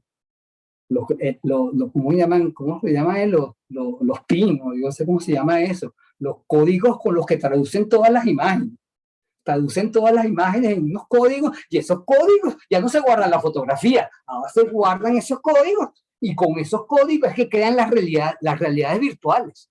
Las realidades virtuales que va a ser el comercio y el manejo, la mercancía cultural en unos pocos años, que ya casi lo es. Y todo eso viene manejado ya por el reducir las imágenes de la vida real a un espacio virtual, codificable por los genios también. Ahora los genios no son los artistas, los genios son los que saben manejar esos códigos virtuales, el problema binario, el lenguaje binario. Que también hay gran arte ahí, también, no debemos olvidar de eso, ¿no? Elizabeth Sembrovich hace cosas maravillosas, o Yusef hace cosas maravillosas, también ahí jugando con el lenguaje virtual, inventando cosas desde el lenguaje virtual para seguir provocando aquello que quería provocar el arte moderno, o sea, una experiencia personalizada y profunda, pero también está manejado evidentemente por los medios. Manejo, alguien que domina los medios. Había una entrevista que hicimos en un programa en estos días que justamente archiva imágenes. Su experiencia es archivar imágenes. Dice, bueno, todo ese material que vale un dineral, todo ese manejo de archivo de imagen digitalizado. Es un material que vale muchísimo dinero. Y el banco más grande de imágenes lo tiene justamente Bill Gates, el más grande de imágenes. Vamos a ver qué se hace con eso. Y ya está haciendo cosas con eso. Bueno, eso. Se plantean las luchas semánticas, el control de las luchas semánticas. Otra característica de hibridez contemporánea es que ya lo dije, ya estoy hablando de eso, se evidencia la crisis de la noción de totalidad. Ya ahora sí no hay totalidad. Como también decía Marta Trau, aquella idea de la intuición de lo absoluto que tanto encantaban los románticos, ya al artista no le interesa eso. ¿Quién va a pensar resolver la existencia hoy en día? ¿Para qué? ¿Hay algo que resuelva la existencia? Yo creo que no hay nada que resolver. Estamos abiertos al infinito, como dice Humberto Valdivieso, estamos abiertos al infinito. Y esas son la modernidad latinoamericana. Entonces, la pregunta que se hace García Canclini, se proyecta hacia una felicidad plena como se pretendía a principios del siglo XX. La modernidad actual en Latinoamérica es pertinente planteándonos esa posibilidad de que vamos a una felicidad plena si somos modernos. Es pertinente para nosotros plantearnos desde ahí. ¿Cómo abrimos desde esa homogeneización espacios para la multiplicidad de valores que en la misma modernidad existen como posibilidades contradictorias, pero que sean posibles desde las contradicciones? Bueno, esto plantea muchas cosas que el pensamiento, con esto sí cierro, que el pensamiento, que no me da tiempo de terminar, pero yo creo que con Pérez Orama lo volvemos a plantear, porque Canclini va a tocar un punto fundamental en todo esto que no lo toca en Culturas Híbridas, pero lo va a tocar en otro libro que escribió 20 años después, en el 2010, que se llama, ¿cómo se llama? Sociología del arte actual o algo por el estilo. No me acuerdo dónde está. Humberto, pero una pregunta. Sí, dime.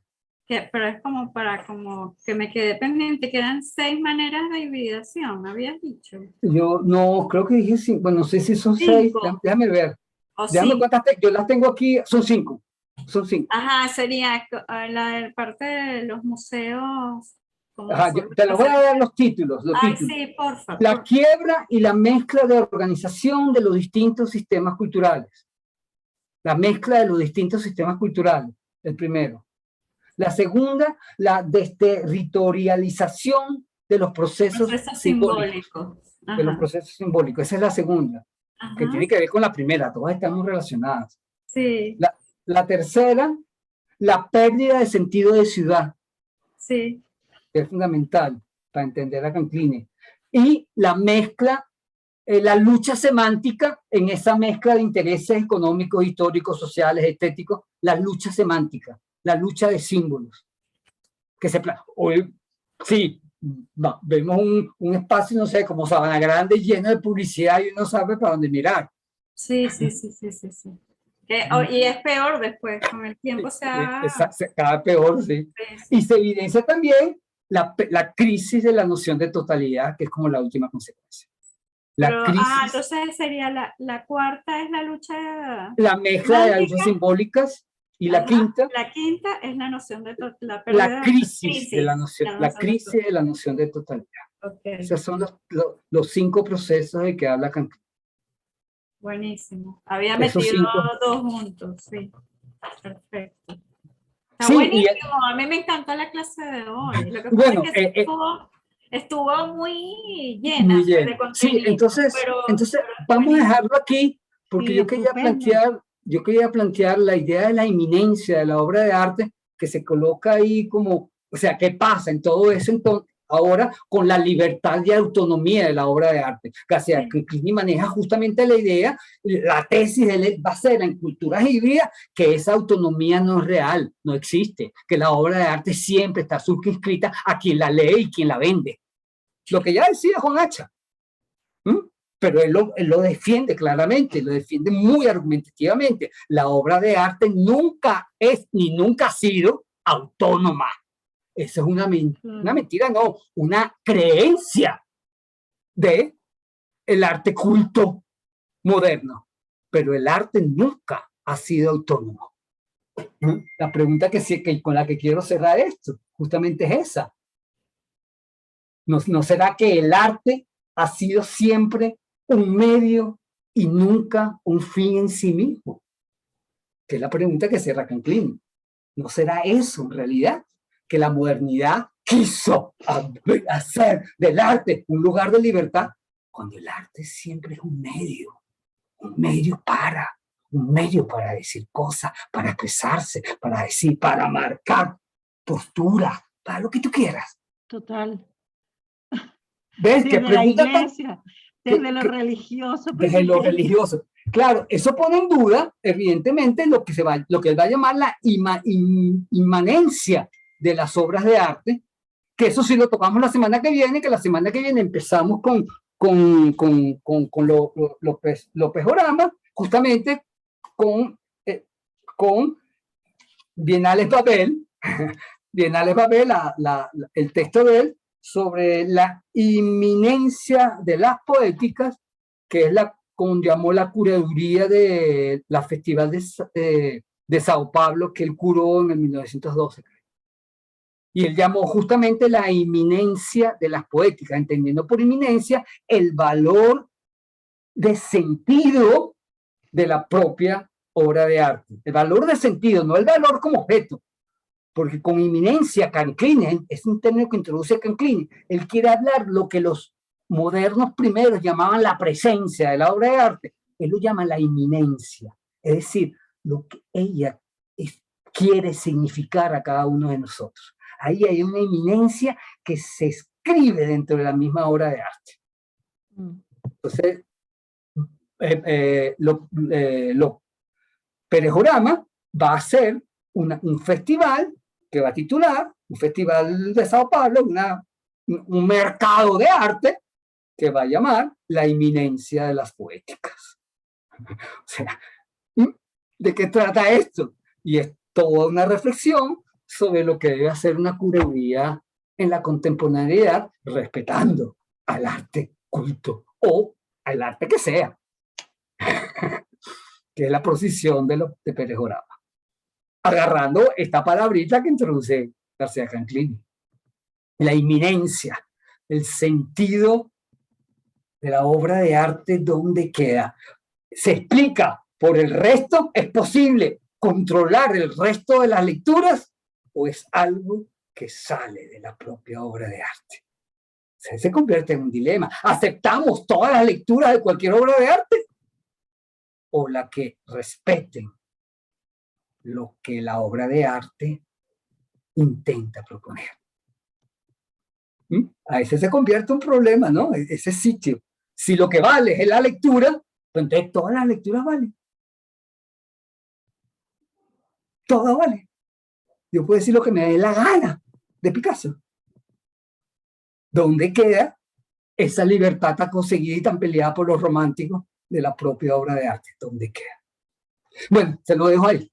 Es una reflexión para la semana que viene. Muchísimas gracias, Humberto. De verdad que ha sido bueno. Ay, qué fuerte fue, disculpen. Tenemos que volver a reescucharla porque hay muchísima información, me interesa. Pero siempre les digo, ustedes cuando la reescuchan lo entienden todo, porque no me preguntan nada. Claro. No, bueno, mentira. Pero es que es mucho contenido. Yo sí, contenido. Hoy, para hora y media es mucho. Sí. No, pero quiero decir, uno va también copiando en el momento. Yo soy así, yo no puedo, o sea, sino después de canto y después de que te llegarán preguntas después. Pues pero si en el momento estoy bueno, cuando oigan el programa y tengan dudas o tengan reflexiones, láncense a preguntarme. Yo la estoy esperando con ansiedad. Esperando que me lancen algo, porque yo sé por dónde van. Y acuérdense que tienen que ir pensando en el trabajo. Tanta frase, quédense con una frasecita si quieren, y destruyen eso, o lo destruyen o lo alaban o lo que quieran. No hay que lanzarse tanto ustedes, pero algo me tienen que entregar, me tienen que entregar. Claro. Bueno, y provoca además después de todo lo que hemos aprendido, pues estamos aprendiendo. Bueno, sí, gracias, Humberto, es muy rico todo esto. Bueno, gracias a ustedes. Un abrazo muy cariñoso. No las molesto más. Y bueno, chicas, yo pongo para nada, Humberto, no nos fastidia. No nos fastidia para nada. Todo lo contrario. Es muy estimulante. Sí. Mira, me conseguí, nada más para que sepas, o sea, alguien que vio clase contigo diplomado, y es muy chiquita ella. Se llama Elena, no sé, él vio clase contigo diplomado. Elenita, no me acuerdo, ya me acuerdo el nombre, pero sí, claro que sé quién es. Bueno, me la conseguí, estamos en un curso junto en otro lado, y me dijo, no, Humberto, cuando le hablo de ti, ella, como a muchos alumnos tuyos, los ojitos no, y me dijo, yo estudié, después de ver el diplomado de arte, diplomado de arte contemporáneo latinoamericano en la Sala Mendoza, fue que me decidí a estudiar arte en la Central, y está estudiando arte en la Central. Y está triste porque tú te jubilaste, estás dando clases. Yo me jubilé.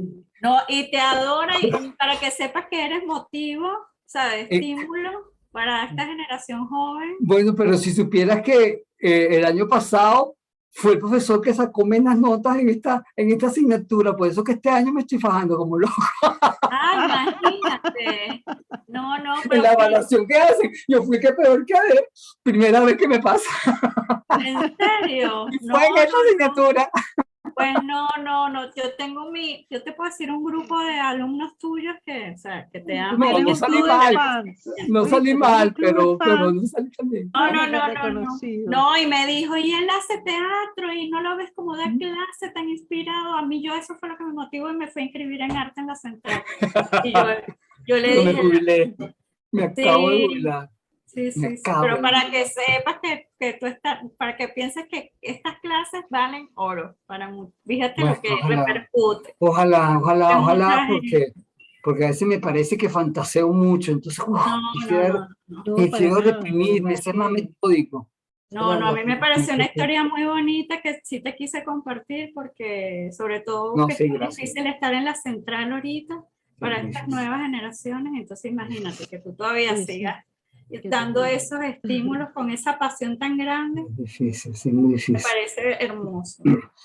Pasión que comparto, profesora, así que gracias, hermoso. Bueno. Una pregunta, Humberto, rápido. Yo me quedé en un momento sin batería y tú estás diciendo las 6 maneras como se ha producido esta idea.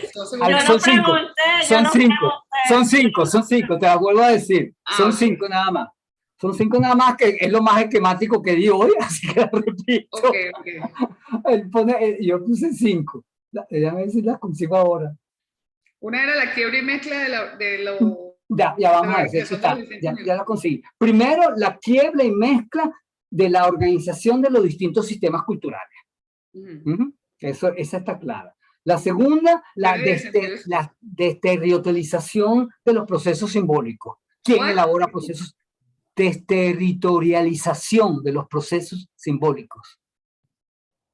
¿Quién elabora los símbolos hoy en día? ¿Dónde se elaboran? ¿Cómo se elaboran? Ya no solamente el arte elabora procesos simbólicos, sino cantidad de espacios elaboran procesos simbólicos. La publicidad, primero que todo. La tercera, la pérdida de sentido de ciudad. Esa me parece linda.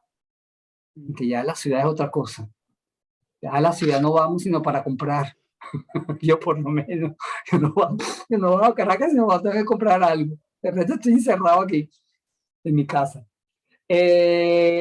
La lucha semántica entre intereses económicos, sociales, históricos, comunicacionales, estéticos, todo eso crea una especie de lucha semántica, que vale, que no vale, que se vende más, que se vende menos, que es más bonito, que no es bonito, que comunica más, que comunica menos. Todo eso es una lucha semántica, la llama él García Canclini. Y la quinta y última, que se evidencia con todo esto, la crisis de la noción de totalidad. Crisis de la noción de totalidad. Esos son los procesos de hibridación de la modernidad, que me parece clarísimo. Yo no sé por qué me parecen clarísimos y muy precisos, muy exactos. Bueno, sí, eso se ve y se ve cada vez más y lo entiendo. Y que por supuesto que ya nadie cree en que vamos a resolver toda la humanidad junta. Estamos intentando con Ucrania, pero tenemos a China y a Rusia en contra. Imagínate, la humanidad de Rusia y la humanidad de China. Claro, no son ellos, no son los humanos, son los políticos. Bueno, es la política, otro poder oblicuo, que ahora se confunde con los rusos. Pero bueno, un ruso me dirá, estás hablando, no, hay un señor que me peleó, un señor de 80 años, pero es que Rusia está defendiendo su territorio por más de no sé cuántos siglos. Ucrania le perteneció siempre a Rusia. Ya, bueno, ok, yo no sé. Si tú dices, y vamos a esos valores históricos de hace 30 siglos, chévere, ok, pero vamos con calma. No vamos a discutir de eso, pero bueno, las posiciones que ahorita son todas mezcladas. Bueno, pues nada, entonces un abrazo para todos. Gracias, profe, de nuevo. No, gracias a ti. Nos vemos el miércoles. Lo que tenga disponible la grabación la pongo en el Padlet, ¿ok? Gracias. Escríbame. Chao. Escríbame. Chao. Chao, Gabrielita. Gracias. Gracias. Escríbame.